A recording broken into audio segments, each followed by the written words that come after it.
This is Sugar Ray Leonard knocking down Wilfred Benitez with a jab. Benitez was one of the greatest defensive masters of his time, nicknamed Al Radar because he always somehow knew when a punch was coming. This knockdown is not luck nor coincidence. Watch one more time, but pay attention to Leonard's foot. Did you see it? He acts as if he's about to step down, and then, just before his lead foot is about to land, he pushes off into another step. Leonard was a master of timing. In my opinion, the most important element of fighting, and the rest of his skill set wasn't too shabby either. Earning him titles in 3 weight classes, an Olympic gold medal, and the undisputed welterweight championship. He holds victories over each of the other 4 kings of boxing from his era. Most impressive, Sugar Ray Robinson himself gave the blessings to use his moniker. So let's take a peek at what one of the greatest boxers to ever live kept in his toolkit. His alley-like footwork, his Willie Pep-like head movement, and his own unique rhythmic style. These are the incredible tricks, techniques, and tactics of Sugar Ray Leonard. Doubles up in the corner, combinations down. The belt cannot save him if he goes down. Leonard was incredibly well-rounded, and to my eye, used 3 main strategies.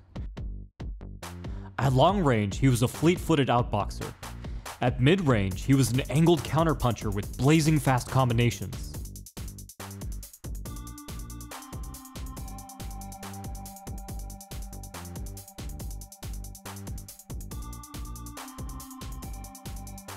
And at some point, when he felt his opponent was ready to go, he became a merciless brawler.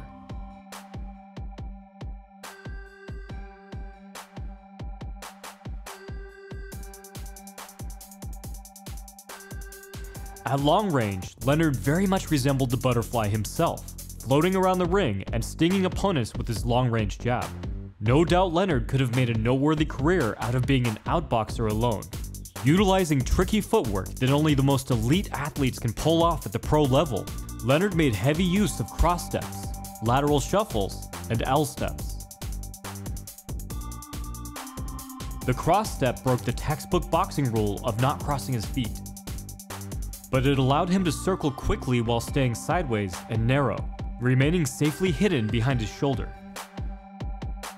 The trailing leg can also extend the range of the jab. A footwork technique known as an L step worked well for Leonard when he wanted a quick angle change.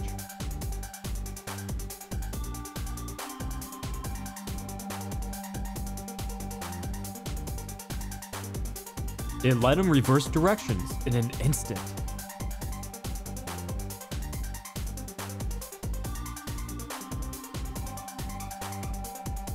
Rapidly changing his momentum even at high speeds was a specialty of Leonard's.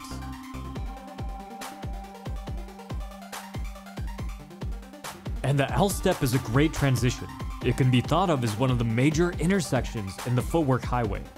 His fastest circling technique, lateral shuffles, were for when Leonard needed to get out of dodge fast. Squaring himself up, he darted back and forth from side to side. Utilizing this method, he could trick opponents, getting them to chase, then walking them right into his attacks, before sliding away again. If he was cross-stepping and wanted to switch to a sideways shuffle, a lateral split step did the job well as a footwork transition here.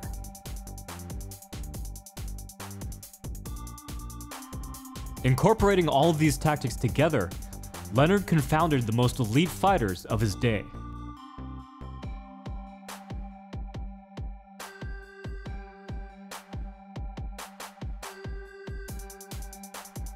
As a side note, watching Leonard and Hearns both do their best Ali impersonation while fighting each other as Ali watched ringside is a pretty special moment in boxing.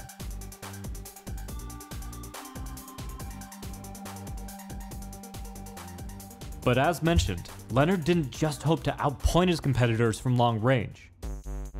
The guy loved to fight after all, and his ability to go from circling to just barreling in was part of what made him so exciting to watch. It was here that he showcased some of his most nuanced timing tricks. Mixing up his rhythm and distance, he would stutter his movements, pausing for a split second to let his opponent defend something that was never coming, then attacking as they relaxed.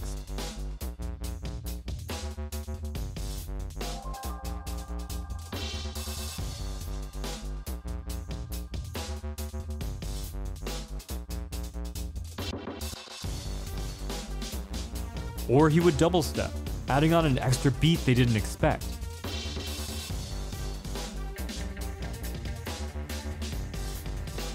Or he would change his cadence, varying up his speed mid-movement.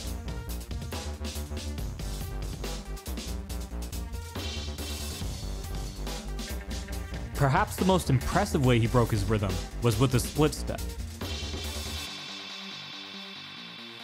This way, he could go from having his feet together, dancing like a fancy boxer, to sinking in on a big hook in a wide power stance.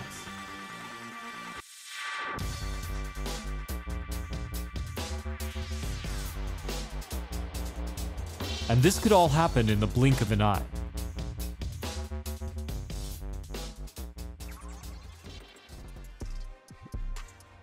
However, Leonard did his best work when he stopped dancing and fought at a steady pace at range. Known for his combination punching, Leonard's counters were the true fundamentals of his style and very much overlooked. In this mode, he would step out wide as he circled, squaring himself up and inviting punches. And this put him in the optimal position to power punch with either hand, while upping the range of his head movement to either side.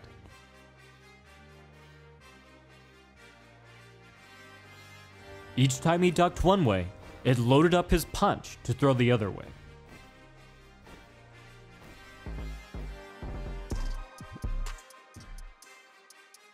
Leonard was so good at this because of his insane reaction time. You can see here exactly when he noticed his opponent's next punch. And look at how he adjusts reflexively in that very instant. Right hand right to the nose of Larry Bonds, and a left and a right, two punches solidly score on Bonds, and another right hand to the face. Bonds tries to get out of trouble along the ropes, takes another right hand, spins away, legs wobbly, combination again scores by the champion.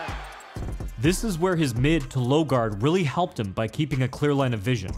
He could react to each threat individually. Usually, Leonard didn't intercept his opponent's punches, but went back and forth on defense and offense. By committing all of his focus to one thing at a time, he could perform that one movement to the very best of his ability. He either attacked or defended, only throwing once there was a break in his opponent's rhythm.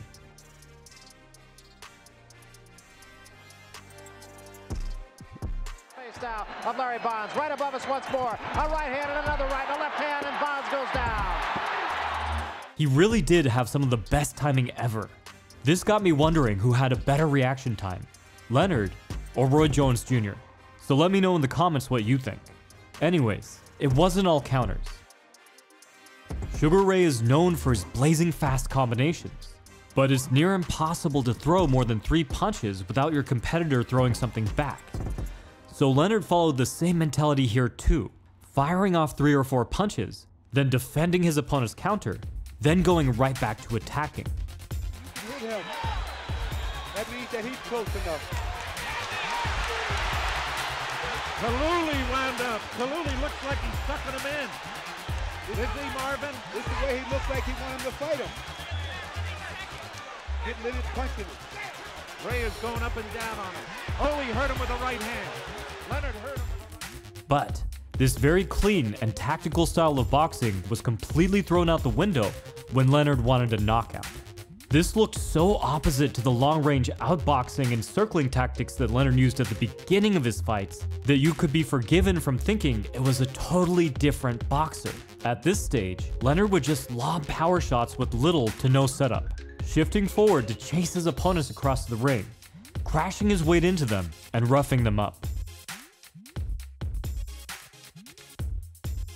Sugar Ray wasn't shy about just eating a bunch of shots when he knew he was well on his way to a victory. But it's really important to note that Leonard knew they were done at that point. The shots he was dishing out and the shots they were missing tearing them down until their foundations were collapsing. Leonard has to be careful though when he's going in there. He's leaving himself open sometimes. Might have hurt him with the left hook. Might have hurt Kaluli. Kaluli hit him with the left hand and did nothing. Kaluli loves to fight. Yes, he's a guy too. But his defense is... Oh, he hurt Leonard. I think he hurt him with the left hand. Marvin, Kaluli throws... Coming from and he's getting tagged and he's wondering why. Kaluli started to look tiring right now. Punching better than he has before, though. You drop the right hand, and then you can come. That was a good shot right there, the right hook. Half uppercut, half hook. That shot there, I think, really hurt him right there. 10 seconds He's hurt right here. Got him down! Kaluli is down! First time he's ever been knocked down! The same way that Demetrius Mighty Mouse Johnson starts the match as a long-distance striker to soften up the opposition before taking them to the ground, Sugar Ray Leonard began his matches as a technical outboxer before lobbing haymakers with the Bandit. For all these reasons and more, never was a fighter so worthy to be passed down the title of Sugar Ray. Our new comic is out now. Mortal Weapons 2 continues the epic story of a samurai looking to conquer English prize fighting. If you love boxing movies or anime as much as I do, if you love old school kung fu flicks as much as I do, or if you love the tactical stuff I go over in these breakdowns, it's all here. Check it out, I know you're gonna love it. From the Modern Martial Artist, this has been David Christian, wishing you happy training.